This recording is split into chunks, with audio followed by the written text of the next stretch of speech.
திரைக்குறள் நேயர்களுக்கு வணக்கம். இன்னைக்கு நம்ம பார்க்க போற படம் ராம் சரண் நடிப்புல வெளியா இருக்கிற பெட்டி திரைப்படம் தான். ஜான்வி கபூர், சிவராஜ்குமார், ஜெகபதி பாபு இன்னும் நிறைய பேர் சேர்ந்து நடிச்ச படம். படத்தோட ஒன்லைன் சொல்லணும்னா ரொம்பவே நல்ல அருமையான ஒரு கதையை சூஸ் பண்ணியிருக்காங்க. பட் அதை எந்த அளவுக்கு சொதப்பணுமோ அந்த அளவுக்கு சொதப்பி வச்சிருக்காங்க. இன்னொன்று அது தெலுங்கு படம். ஸோ அதில் பெருசாக எதுவும் எதிர்பார்க்க கூடாது அப்படிங்கிறத மனசில் வச்சுக்கிட்டு தான் நம்ம படத்தை பார்க்கவே ஆரம்பிக்கணும். படத்தில் இருக்கிற பாசிட்டிவ்லாம் ஃபர்ஸ்ட் பார்த்துருவோம். படத்தோட மிகப்பெரிய பாசிட்டிவே கதை தான். ஆக்சுவலாக சூஸ் பண்ணியிருக்கிற கதை நல்ல பிளாட். ஒரு அடையாளத்தை தங்களோட அடையாளத்தை தேடுற ஒரு மக்கள் அவங்களுக்குன்னு இல்லாத அடையாளத்தை உருவாக்குறதுக்காக ஹீரோ வந்து பிரச்சனை பண்ணாமல் ஸ்போர்ட்ஸ் மூலமாக அதை எப்படி அந்த விஷயத்தை அடையிறான் அப்படிங்கிறது தான் கதை. இது பார்க்கும்போது ஸ்போர்ட்ஸையும் தொட்டிருக்காங்க, பாலிடிக்ஸ்லேயே ஒரு பெரிய விஷயத்தை கையில் எடுத்திருக்காங்க அப்படின்னு பார்த்துட்டு ரொம்பவே நல்ல ஒரு எதிர்பார்ப்பை கொடுத்துச்சு. படத்தோட ஸ்டார்டிங் அப்படி தான் செட் பண்ணி எடுத்துகிட்டு போனாங்க. போக போக மாற்றிட்டாங்க. இன்னொரு படத்தோட மிகப்பெரிய ப்ளஸ் வந்து ராம் சரண் அவர்கள். ஆமாம், ஒரு படத்துக்கு வந்து 3 படத்தோட எஃபர்ட்டை போட்டிருக்காரு. அவரோட ஸ்க்ரீன் ப்ரெசன்ஸும் சரி, அவர் போட்டிருக்க எஃபர்ட்ஸும் சரி நல்லாவே இருக்குது. படத்தில் குஸ்தி, ஓட்டப்பந்தயம், அப்புறம் கிரிக்கெட் அப்படின்னு 3 படத்துக்கு போட வேண்டிய எஃபர்ட்டை ஒட்டு மொத்தமாக ஒரே படத்துக்கு போட்டிருக்காரு. அவர் படத்தோட பெரிய பாசிட்டிவாக இருக்கார். அப்புறம் இந்த நாயுடு கேரக்டர், அவர் வந்து லைட்டாக ரங்கன் வாத்தியார் மாதிரி இது வருது. இருந்தாலும் அவருக்கு கொடுக்கப்பட்ட அந்த சின்ன கேரக்டருமே அவர் நல்லாவே கையாண்டிருக்காரு. அண்ட் அந்த கேரக்டர் நீட்டாக பர்ஃபெக்டாக இருக்குது. அதுக்கப்புறம் அந்த ஜெகபதி பாபு கேரக்டர், சூரி கேரக்டரில் வர ஜெகபதி பாபு, அவரை நமக்கு வில்லனாக பார்த்து மட்டுமே பழகிருச்சு. ஆனால் இந்த கேரக்டர் இப்படி ஒரு சாஃப்டான கேரக்டர் அவருக்கு கொடுத்தது ஸ்டார்டிங்கில் ஒர்க் அவுட் ஆகுமா அப்படின்னு கேள்வி வந்தாலும் அவர் அந்த கேரக்டர் நல்லாவே கையாண்டிருக்காரு. அண்ட் சொல்லப்போனால் வாழ்ந்திருக்கார் அந்த கேரக்டரா. இந்த மாதிரி சின்ன சின்ன விஷயங்கள் படத்தில் நல்லதாக இருக்குது. அண்ட் படத்தோட மிகப்பெரிய மைனஸ் யாருன்னு பார்த்தோம்னா ஜான்வி கபூர் தான். ஏன் நான் அப்படி சொல்கிறேன்னா, அவங்கள கூட்டிகிட்டு வந்தது என்ன பர்பஸ்க்காகன்னு படத்தை பார்க்கும்போதே நமக்கு தெரியுது. இருந்தாலும் அவங்களுக்கு கதைன்னு ஒன்று சொல்லும்போது எப்படி சொல்லியிருப்பாங்கன்றதான் என் மனசுக்குள்ளே ஓட்டிகிட்டே இருந்துச்சு படத்தை பார்க்கும்போது.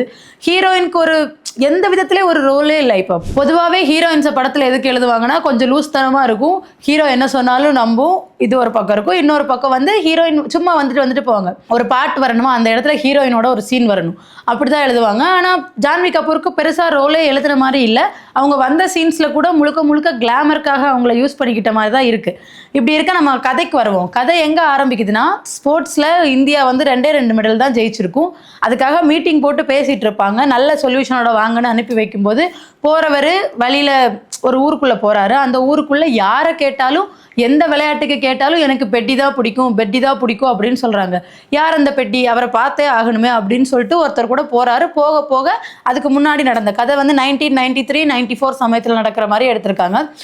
ஃப்ளாஷ்பேக் சொல்கிறாரு, என்ன நடந்துச்சுன்னு ஒருத்தர் இவருக்கு ஃப்ளாஷ்பேக் சொல்லிட்டே போகிறாரு.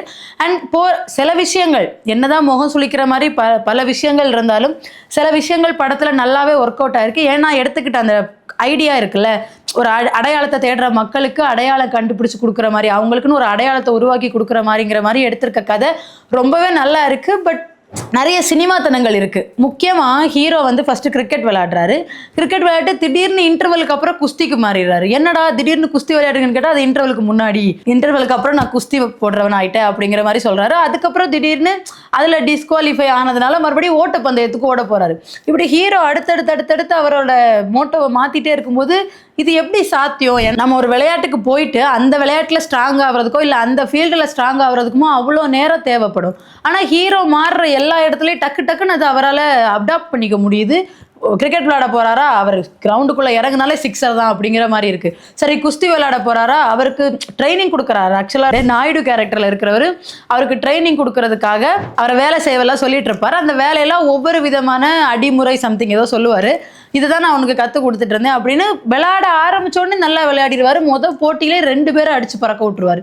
அதுக்கப்புறம் ஓட்டப்பந்தயத்துக்கு வந்தால் ஓட்டத்திலே ஜெயிச்சிருவார். சரி, சினிமா ஹீரோ தான் ஜெயிக்கணும் அப்படின்னு இருந்தாலும் இது எல்லாமே ரொம்ப ஓவராக சினிமாத்தனமாக இருந்துச்சு.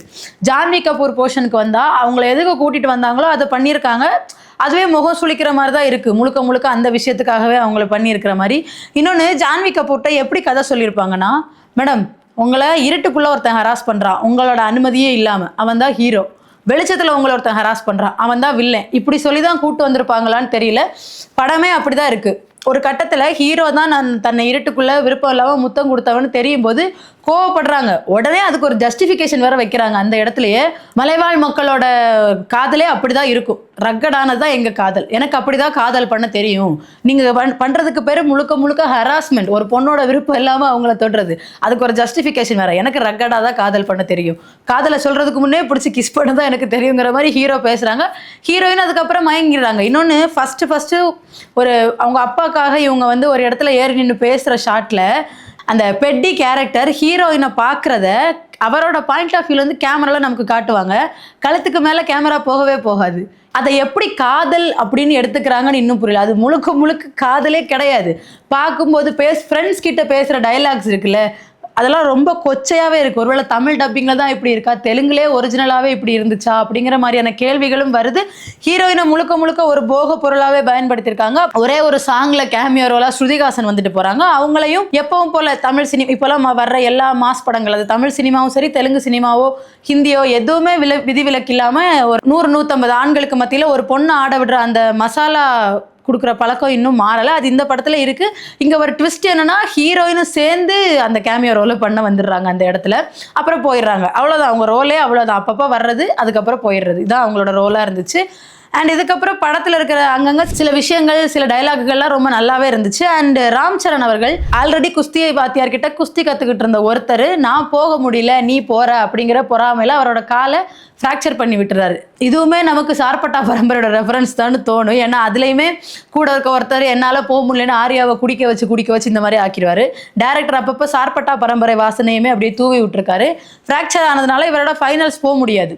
ஆனால் நான் இந்த ஸ்போர்ட்ஸில் ஜெயிச்சாதான் என் ஊர் மக்களுக்கு ஏதாவது அடையாளத்தை என்னால் கொடுக்க முடியும் அப்படின்னு சொல்லிட்டு அதுக்கப்புறம் கிரிக்கெட் விளையாட போகிற இடத்துல அவரை ஜாதி ரீதியாக இழிவுபடுத்துறது அந்த மாதிரிலாம் பண்ணதுக்கப்புறம் எனக்கு இந்த கிரிக்கெட்டே வேணாம் அப்படின்னு ஒதுங்கி இன்னொரு இடத்துக்கு போகிறத கூட நம்மளால் ஏற்றுக்க முடியுது. இருந்து ஓட்டப்பந்தயத்துக்கு மாறுவார் பாருங்க.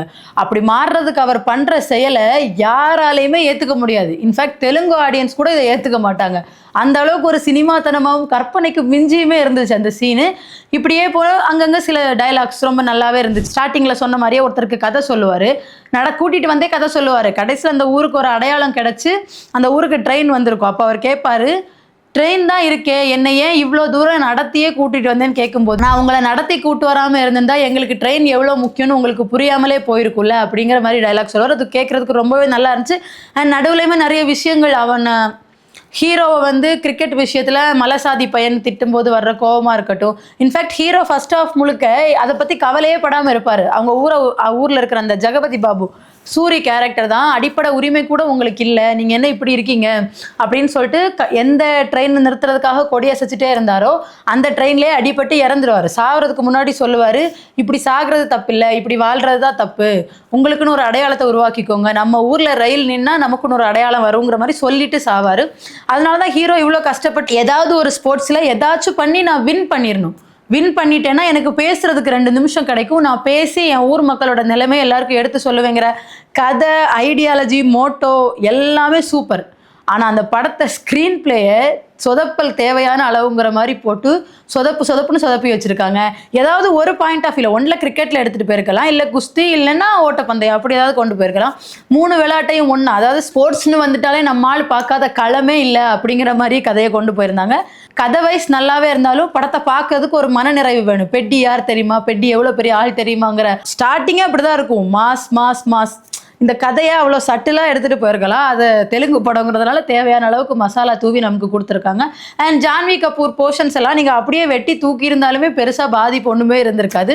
ஏன்னா அந்த பொண்ணு முழுக்க கிளாமருக்காக தான் வந்துருந்துச்சு. அண்டு காதல் காட்சிகள்னு சொல்லிட்டு பார்க்குறதுக்கே ரொம்ப முகம் சுளிக்கிற மாதிரி அருவருப்பானதை தான் பண்ணி வச்சுருக்காங்க. இன்னொன்று முக்கியமாக நான் இதை திருப்பி சொல்கிறேன்னா, என்ன படத்தில் ரொம்ப பாதித்த விஷயம், ஒரு பொண்ணை இவ்வளோ இதாக காட்ட வேண்டிய அவசியம் என்ன? நல்ல கதை இருக்குது, படத்தை நல்ல விதமாகவே எடுத்துகிட்டு போயிருக்கலாம்.